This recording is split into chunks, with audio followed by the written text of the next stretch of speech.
Hello and welcome to my media and digital transformations video. Today we'll be discussing the new digital media outputs and gender inequality in sport. In the 21st century, new digital media outlets have developed due to an influence over the last decade and how it has transformed the sport industry as a whole, from production and delivery to consumption. John Dart, 2012. From the traditional use of the internet, where you would connect via sending emails or researching the likes of what's the weather going to be today, this is commonly known as Web 1.0. The developed form of new media is known as Web 2.0. This form of media has risen, resulting in new multimedia channels. This content will be through a host of platforms like social media to the television. The longevity of the radio is declining rapidly, resulting in social media rising as a medium, McQuail and Douche 2020. This is due to user-generated content providing opportunities for spectators and consumers to generate additional engagement in unparalleled ways, which has not yet been utilised in the past. Digital platforms can be labelled as digital journeys to drive transparency and boost knowledge. These platforms can also be labelled as online tools, which can account for multi-channel audiences to have the ability to create networking opportunities, blogging, to downloading music and live streaming content, with also the additional help of using participatory video projects, providing the user to simply choose the available source in which they would like to gather information from. For example, TikTok is a form of collective participatory media, which is a form of media where the audience can participate in by engaging, analysing and collecting data. This platform was launched in 2016, but only came into the spotlight during the 2019 pandemic, McQuail and Douche 2020.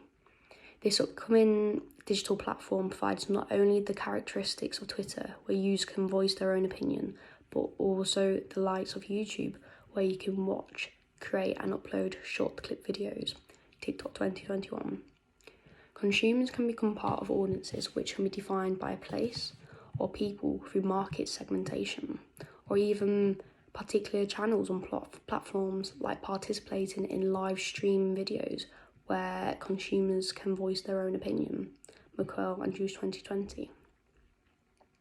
The audience theory stated by McQuail and Douche shows how digital media ecology's audiences can receive the transmission of messages in assortive ways whilst consuming content. This is normally done within a public setting or in the comfort of their own home.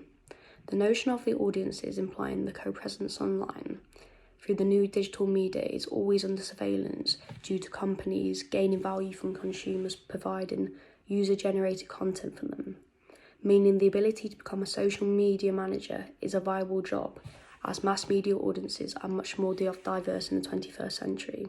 Gabriel and Lang, 2015.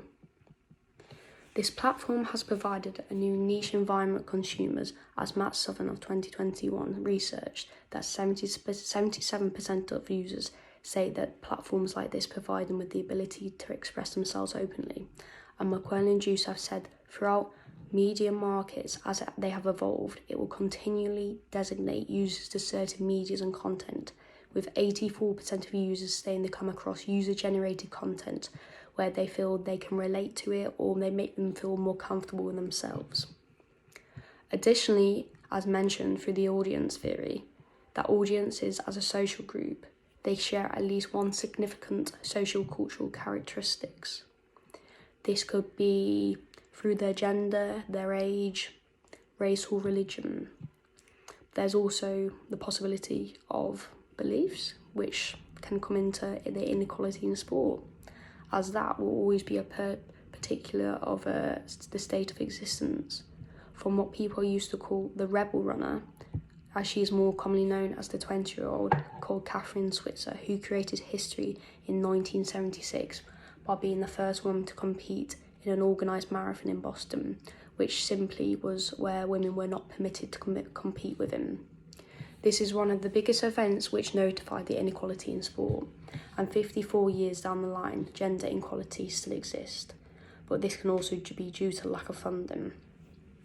For example, figures date back to a study of markets where female sports accounts were found, over 0.4% of total sports sponsorships were given to female sports. Alvarez has reported a systematic sexism in the US women's national soccer team after they won the 2015 World Cup. There was a filed case report against the US Organisation for a Discrimination Act due to only paying a quarter of what the men's US national soccer team earned, even though within 2015 the women did generate $20 million worth more than the men.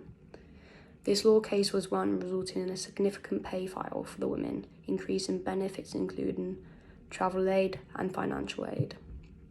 Gabrielle Young of 2015 stated that this can go on to inspire individuals to purchase soccer balls, boots, etc., and they want to participate within the sport due to just demeanour being associated with this case win. Professional sport as a whole has always been about the production of commodity, resulting in live sport events like the Olympics or the World Cup or even the Commonwealth Games. But this is normally in exchange for a profit.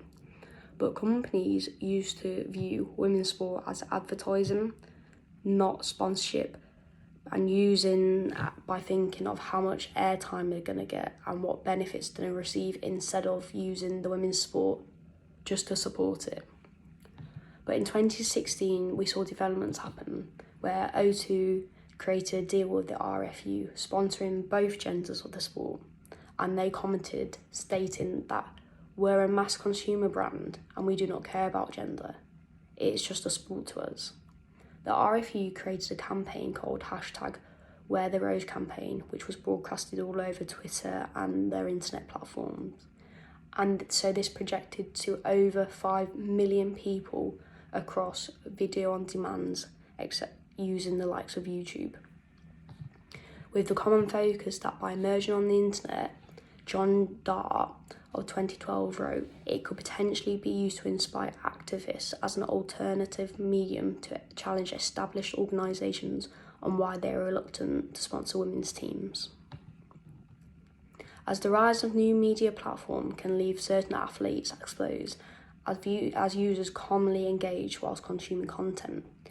This can be in the form of leaving comments on videos on the likes of YouTube channels and TikTok accounts, even on Instagram Reels and the Instagram TV platform, which expresses consumer social control for the behaviours in an online presence, McQuell and Douche 2020. For example, in a sporting event, if a man makes a mistake, it's commonly perceived they're just having a bad day. But if a woman made a mistake in the same sport, it is perceived and portrayed that they are incapable or do not have enough skill, just like the men do.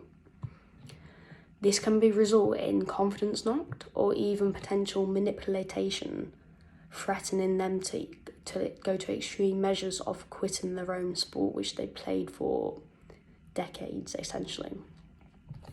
In the form of new media, TikTok, consumers can create accounts using false names as a cover to provide other consumers with hatred because they want to follow a crowd instead of personally choosing what they would like to consume.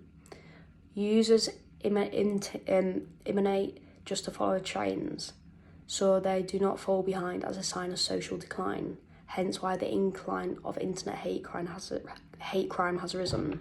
Gabriel and Lang 2015.